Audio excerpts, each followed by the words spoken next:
Alors ça, c'est un sujet qui remonte à déjà aussi quelques années, un engagement politique de Saint-Georges-de-Didonne qui se traduisait par la signature d'une charte, qui est dite la charte Tercène. Bon, la réglementation en matière de produits phytosanitaires n'a pas cessé d'être restrictive et contraignante, et donc progressivement, nous sommes allés dans ce sens-là, jusqu'à la suppression complète de tous les produits phytosanitaires et donc des désherbants. Partant de ce principe, ça a été plutôt extrêmement difficile de faire face à l'entretien des trottoirs, puisqu'il aurait fallu avoir des ressources considérables sur l'instant. L'idée est venue de mettre en place le règlement sanitaire départemental sur Saint-Georges-de-Didonne et d'inviter la population à travers cet arrêté dont il est question là, pour que chacun puisse entretenir son trottoir. Et c'est ce que nous avons décidé en 2017.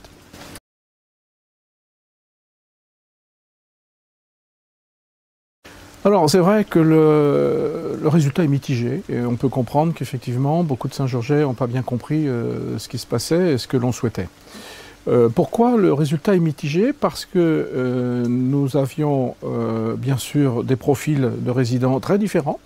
Nous avons des personnes relativement âgées qui n'ont pas toujours la possibilité physique de réaliser cet entretien, ou d'autres qui n'ont pas les ressources suffisantes pour pouvoir le faire.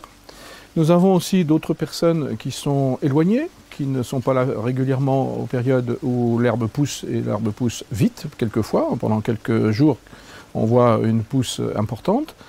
Et quelques autres, plus rares, mais néanmoins qui existent, avaient carrément pris comme principe de refuser de le faire, considérant que ça relevait de la compétence des services municipaux et que c'était couvert par l'impôt. Ce qui est d'ailleurs une erreur, puisque ce n'est effectivement pas couvert par l'impôt.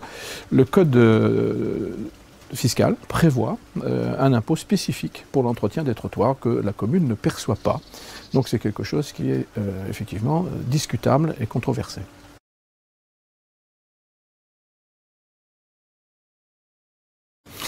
Alors, ce que nous avons effectivement décidé en bureau municipal, c'est de remédier à un problème récurrent sur nos trottoirs depuis maintenant quelques semaines, quelques mois même, depuis le printemps dirons-nous, le début du printemps, où l'herbe a envahi les trottoirs littéralement du fait du confinement et du fait de l'absence des résidents pour un grand nombre d'entre eux et quelques autres qui n'ont pas pu le faire. Je voudrais saluer quand même, parce que ça me semble important de le faire, les nombreux Saint-Georgeais qui ont entretenu de façon extrêmement soigneuse leur bout de trottoir. C'est remarquablement bien fait et je tiens à les en remercier au nom du bureau municipal et de tout le conseil. C'est vraiment quelque chose de remarquable. Néanmoins, ça n'a pas été fait partout de manière homogène et il y avait nécessité, bien sûr, que nous prenions la main. C'est ce que nous avons décidé en bureau municipal.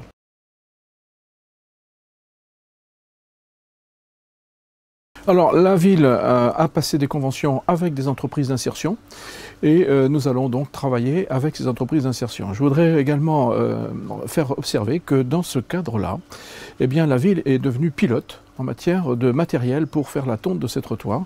Ce sont des équipements électriques qui ont donc l'avantage d'être beaucoup moins bruyants et en même temps de ne pas polluer puisqu'il n'y a aucune fumée qui s'en échappe.